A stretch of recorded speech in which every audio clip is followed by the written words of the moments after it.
Hey guys, thank you so much for joining me today. It's Eddie here and welcome to the Entrepreneur Drummer. Today I want to give you some helpful tips on how you can get some more quote form submissions on your website. This video is assuming that you're already getting a decent amount of website traffic. I'd say if you're getting 100 website visitors a month, then that is a decent starting point and this video will apply to you. 100 unique visitors a month isn't really a lot, but at that stage you can still implement these tips to increase your chances of getting quote form submissions. However, if you're getting less than 100 visitors a month, then I highly suggest you focus on getting more traffic to your website first before implementing these tips. So I actually have done a video recently about how to convert people better that do fill out your quote forms, but there's no point in putting that into action if no one's filling out your quote forms in the first place. The main overall goal of your website is to get people that are interested in working with you and getting them to submit a quote or to get in contact with you so you can then book a project with them.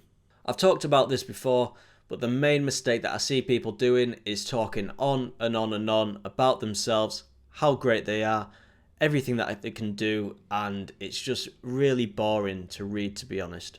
I personally think it's fantastic, whatever you've achieved. You've obviously worked hard to achieve what you have achieved, but people that are wanting to book you to solve their problem don't care about that. In the end of the day, a business isn't about you getting paid for what you love. A business is about you helping people solve their problems and then you getting paid for doing that. This is a really vital mindset thing that you need to get stuck in your head before you even think about working with people.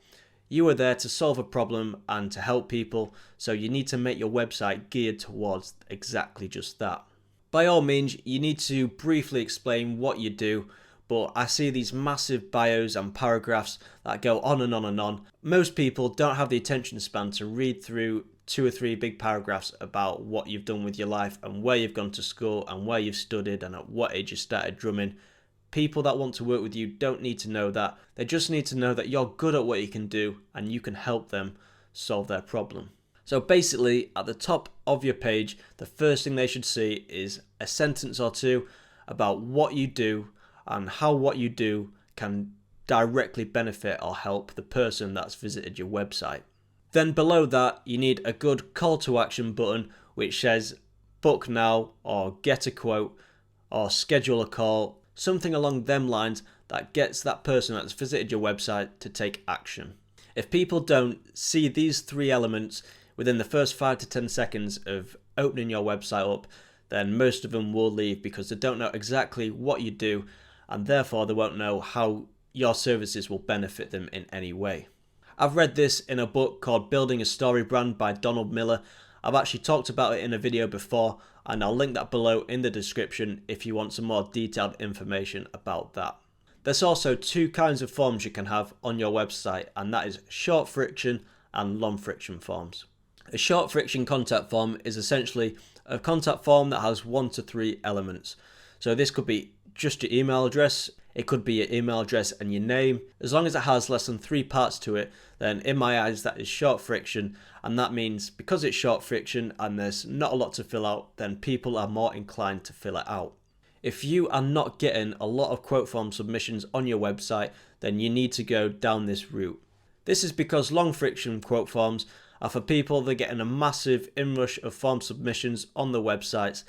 They're getting lots of different kinds of people and a lot of people don't qualify as potential clients, so they need to put in lots of questions there to actually figure out who is a potential client and who isn't a potential client and filter people out that way.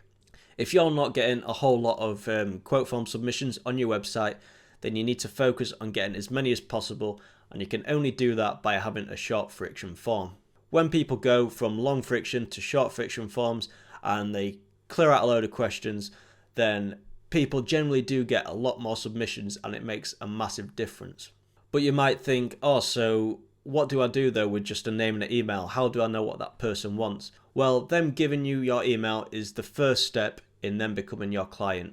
This gives you the ability to email them, to ask questions, to dial into what that person really wants, and therefore that gives you a good picture of how you can really help and how you can tailor what you offer to that individual specifically.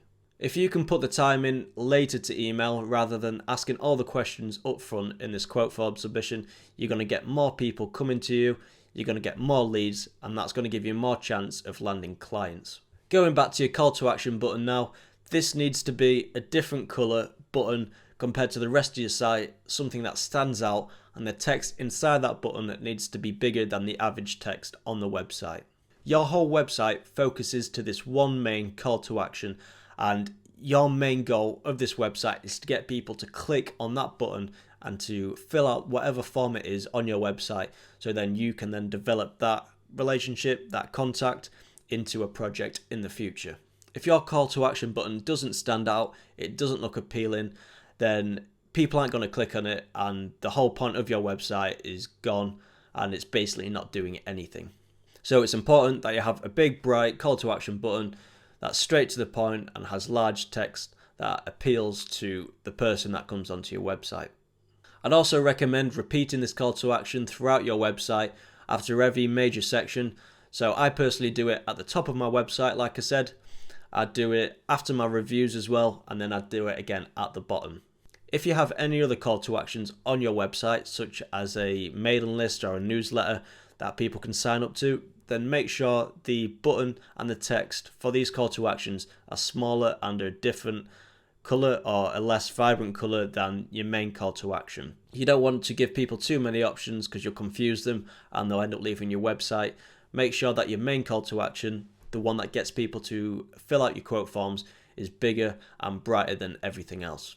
The last point that I want to cover is quite obvious, but a lot of people don't think about this, and I'd make sure that the right people are seeing your website in the first place. If you're bringing people that are interested in your services, the complete wrong target audience to your website, then they're obviously not going to fill out your quote form no matter how good your website is. So for the most part, you can't really control who clicks onto your website, and you would assume that the people that do would be interested, because otherwise why would they click? But this is mainly towards those of you who are using paid advertising to land clients that way. If you're getting a lot of clicks through onto your website from a paid ad, but you're not getting many quote form submissions, then I'd highly recommend you go over your audience, who you're actually targeting, and check over that and make sure you're actually targeting the right people. If it's only a few clicks and a few visits here and there, then I wouldn't bother changing it just yet, because you do actually need quite a lot of data and quite a big spread of people to actually base this assumption on. So if you're only getting a few website visits here and there, that's not enough data for you to go, right, my quote forms are a problem, my website is a problem. It might not be a problem just yet. It might just be that not enough people are visiting your website. But if a lot of people are clicking on your ads, you're getting a lot of traffic through paid ads, and people are filling out your quote forms, then I would definitely recommend implementing these tips in this video to better your chances of actually getting people to click on your call to actions and therefore fill out your quote forms. That is all I have time for today. I hope you found this video helpful. I'd really appreciate it if you drop me a comment below, you liked the video, and if you subscribed as well to keep up to date with all our weekly content. Thank you very much for watching, and I'll see you soon.